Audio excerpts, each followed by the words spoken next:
سلام دوستان، توی این ویدیو میخوام شما رو با شیر یک طرفه فاضلابی آشنا کنم. همونجور که ملاحظه میکنید شیر یک طرفه است، به صورت دریچه‌ای عمل میکنه که این نوع قفلدارش هستش و این هم یه نوع شیر یک طرفه است که بدون قفل هستش، بدون قفله و این قفل داره. وقتی که شیر رو قفل میکنیم دیگه دریچه بسته میشه به این صورت.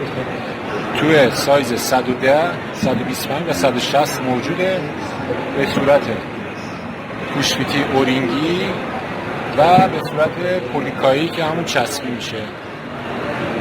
خدا نگهدار.